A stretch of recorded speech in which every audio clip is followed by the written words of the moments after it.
Me and a couple of my really, really, really good friends were having a car ride, and we were talking about like some of the worst decisions that has happened to black people. You know, in our existence here in the United States, the good old United States. And we talked about a couple of bills, but what stood out was the 1994 crime bill, which was really, really bad. And I went on to say that, even though Biden signed that bill, those bills were thought about and actually written and presented decades before Biden. It's just it happens that it got signed on his watch. That's the way the law works. But I know a lot of us don't understand that. But for me,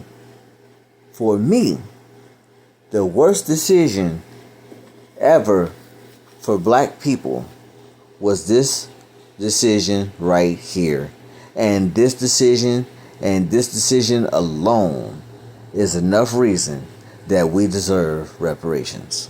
The moment this case arrived at the Supreme Court was a pivotal one in the larger context of the system, because it was a time in which the issue of slavery hugely animated the political debates in Washington and the country expanded. At the beginning of 1820, the United States was composed of 22 states, a big jump from the original 13 colonies. The Louisiana Purchase had doubled the land mass of the country, which meant that there were new states to admit. And what this did was created some real tension between the North and the South on the issue of slavery. Would the new states be free states, slave states? Would they get to decide for themselves? Let's go to the problem.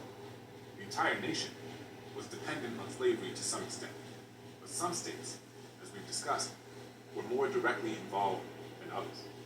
So, with predominantly northern states pushing to end slavery and southern states pushing to keep it in place, it became a bit of a moral and economic tug-of-war. This dispute led to the Missouri Compromise, which designated part of the Louisiana Purchase as free territory and part of it as slave territory, which would balance congressional power as more states entered the Union. This compromise, though, came at the expense of black people's lives. But as the United States expanded, more individuals wanted to travel across state lines, and that created some unique legal issues. The core of Dred Scott's legal argument was that he had lived in free areas of the country with his enslavement, Illinois and the Wisconsin Territory. The federal government at this time did not have specific legislation addressing the issue, so the United States Supreme Court was left to sort things out. An enslaved person is moved from a slave state to a free state. Is that individual now free? What if you're riding on a train leaving a slave state and pass through a free state?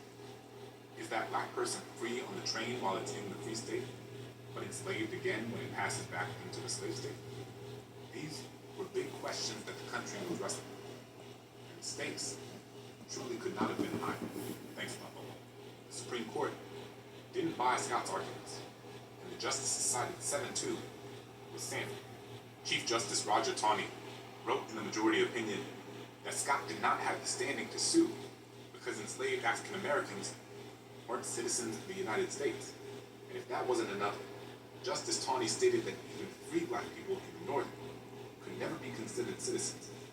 He wrote that black people, quote, are not included and were not intended to be included under the word citizens in the Constitution, and can therefore claim none of the rights and privileges which that instrument provides for and secures to citizens of the United States. And in outlining the rationale for his decision, he stated that when the Constitution was framed and adopted, black people, quote, had no rights which the white man was bound to respect. I have a lot of feelings about Taney that are not appropriate to say in this video. So let's keep going before I get in trouble. What's more, Taney's decision declared that the ban on slavery was unconstitutional in territories that were part of the Louisiana Purchase, and it also upheld that neither Congress nor territorial governments had the power to ban slavery. This ruling infuriated abolitionists, who perceived this as an attempt to prevent any debate and discussion about how and where slavery would exist in the United States. and further exacerbated the already high tensions on the issue. Historians point to the decision as one of the factors that more directly set the country on the path towards civil war. This was a consequential and deeply shameful moment in American history. Many historians consider it to be the worst Supreme Court decision ever. So do I. It's hard